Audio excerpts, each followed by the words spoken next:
Hello student, welcome to परमीद education. आज हम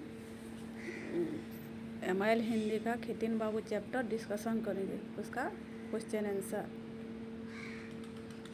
फर्स्ट क्वेश्चन, निम्नलिखित प्रश्नों के उत्तर 50-50 शब्दों में दीजिए। प्रश्न 1, खितिन बाबू देखने में कैसे थे? उत्तर, खितिन बाबू एक साधारण व्यक्ति थे और उनका चेहरा भी साधारण ही है। खितिन बाबू साधारण से पढ़े लिखे व्यक्ति थे। पेशे में उनकी एक आंख नहीं थी, एक हाथ भी नहीं था। चेहरे पर चेचक के दाग थे। वह सदा हंसमुख रहते थे। एक वहाँ भी नहीं थी। गाड़ी दुर्घटना में उनकी टांग भी चली गई थी। फिर तो वे वैसाखी लेकर चलने लगे, पर जीवन को उनके द्वारा दिया गया संदेश असाधारण है, इसलिए लेखक ने उन्हें गुदड़ी का लाल कहा है। वे पंख से निकले कमल है। नेक्स्ट क्वेश्चन, खितिन बाबू के हाथ पैर कैसे कट गए थे? उत्तर, खितिन बाबू एक साधारण से व्यक्ति है और उनका चेहरा भी बहुत साधारण था। वे साधारण से पढ़े लिखे व्यक्ति थे। वे सदा हंसमुख रहते थे। रेलगाड़ी की दुर्घटना में उनकी एक टांग कट गई थी। रिक्शे से उतरते समय वे गिर गए। फलतः कोहनी टूट गई थी और घाव दूषित हो गया था।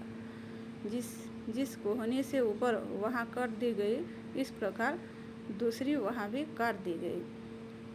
उनके हाथ भी नहीं था। वे वैसाखी लेकर चलने लगे थे। उनके शरीर के एक अवयव के चले जाने पर लगता था जैसे उनके शरीर की शक्ति और अधिक बढ़ गई। नेक्स्ट क्वेश्चन, तीसरी बार खितिन बाबू लेखक से किस तरह मिले? उत्तर, तीसरी बार लेखक खितिन बाबू के मित्र के यहाँ उनके मिले थे। उस दिन वे रिक्शे से उतरते समय गिर गए थे। कोहनी टूट गई थी। फिर घाव दूषित हो गया, जिसके कारण कोहनी से कुछ ऊपर वहाँ काट दी गई। उस दिन लेखक से उनकी भेंट बैठक में नहीं, उनके रसोई घर में हुए थे। मित्र पत्नी भोजन बना रही थी और खितिन बाबू एक मूढ़े पर बैठे हुए बताते जा रहे थे, कारण वे पाक विद्या में आचार्य थे। नेक्स्ट क्वेश्चन, भोजन विलासी को राजा के यहाँ नौकरी कैसे मिली?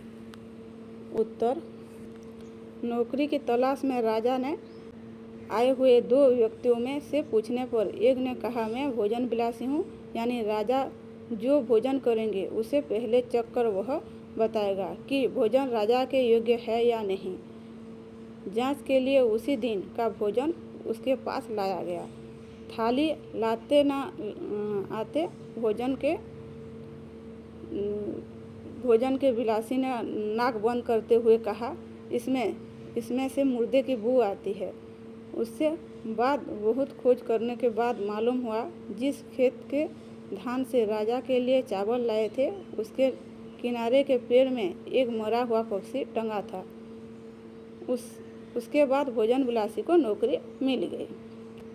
नेक्स्ट क्वेश्चन, शया विलासी के राजा के यहाँ कैसे नौकरी मिली? उत्तर, नौकरी की तलाश में आने वाले दो व्यक्तियों में एक शया विलासी के लिए आया था। शया विलासी ने बताया कि वह राजा के बिछौने की परीक्षा करेगा। उसे शयन कक्ष में लाया गया। मखमली गद्दे पर वह जरा बैठा ही था कि कमरे पकड़कर चिल्लाया, अरे रे, मेरी तो पीठ में सलबट पड़ गया। क्या बिछाया है? किसने? तो सबने देखा, कहीं कोई सलबट तक नहीं थी। सब गद्दे उठाकर झाड़े गए, कहीं कुछ नहीं था जो विलासी की कमर में चुभ सकता है, पर हाँ, आखिरी गद्दे के नीचे एक बाल पड़ा हुआ था। इस प्रकार शया विलासी को भी नौकरी मिल गई। नेक्स्ट क्वेश्चन, खितिन बाबू की मौत कैसी हुई? एक बार टहलने जाते समय खितिन बाबू को पहिएदार कुर्सी मोटर ठेले से टकराई गई और गाड़ी का पहिया उनके कंधे के ऊपर से चला गया। वहाँ का जो ठूंठ बचा हुआ था उसे भी बुर करता हुआ। इससे शायद उनका कंधा नहीं रहा। वे अस्पताल में भर्ती हुए। कंधे के बिना अस्पताल में उन्होंने आखिरी सांस ली। एक साधारण व्यक्ति खितिन बाबू की मृत्यु साधारण ढंग से हुई। अंगहीन होकर भी वे सबको प्रेरणा दे रहे थे क्योंकि उनका मनोबल दृढ़ था। नेक्स्ट क्वेश्चन, खितिन बाबू का व्यक्तित्व कैसा था? समाज में हर व्यक्ति अपने आप में विलक्षण, अद्भुत और स्मरणीय होता है। खितिन बाबू देखने में साधारण व्यक्ति जैसे थे, पर उनके द्वारा दिया गया संदेश असाधारण था। इसलिए लेखक ने उन्हें गुदड़ी का लाल कहा है। चेचक के दागों से भरे चेहरे, एक आंख गायब थी। जीवन के प्रति गहरी आस्था और विपदाओं को काटकर आगे बढ़ने की शक्ति उनके अंदर ऊर्जा भर रही थी। जितना उनका शरीर मिटता जाता था, उतना उनके अंदर ऊर्जा जागृत होता था। खितिन बाबू भोजन प्रिय थे। वे पाकशाला में निपुण थे। आमतौर पर हम रोटी, कपड़ा, आसरा आदि चीज़ों के लिए संघर्ष करते हैं। ये सब निस्संदेह चाहिए।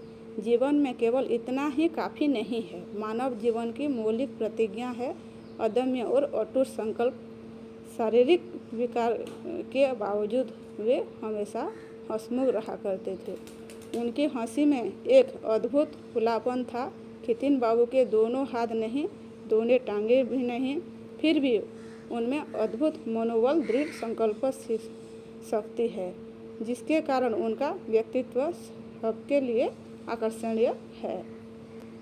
नेक्स्ट क्वेश्चन, साधारण होने पर भी खितिन बाबू असाधारण क्यों थे? तो उत्तर, खितिन बाबू एक साधारण व्यक्ति थे। उनके दोनों हाथ नहीं, दोनों टांगे भी नहीं, पर इन सब के बावजूद उनके अदम्य मनोबल था। एक साधारण बात खितिन बाबू में थी। जैसे जैसे उनके अंग उनसे विदा ले रहे थे, वैसे वैसे उनकी आत्मा की कांति अधिक बढ़ती जा रही थी। वे तब भी कहते थे कि जीवन में जिंदा रहने के लिए बहुत कुछ नहीं चाहिए। उनके द्वारा जीवन को दिया गया संदेश असाधारण था। अगर हमारे अंदर मनोबल हो, संकल्प शक्ति हो, तो संसार भी कोई भी शक्ति हमें रोक नहीं सकती।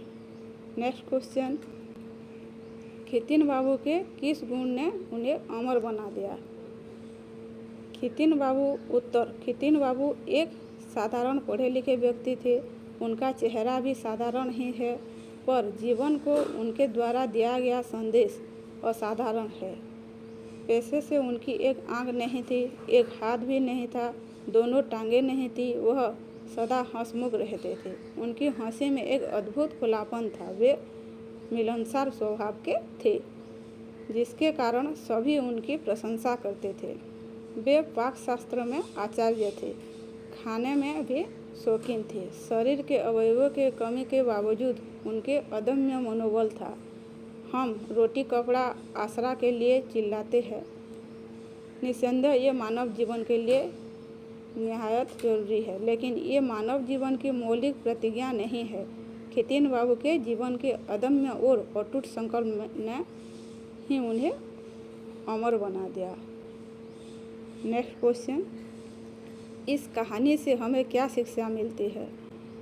उत्तर, खितिन बाबू कहानी अपने आप जीवन के लिए प्रेरणादायक है। एक साधारण व्यक्ति थे खितिन बाबू। उनकी मृत्यु भी साधारण ढंग से हुई।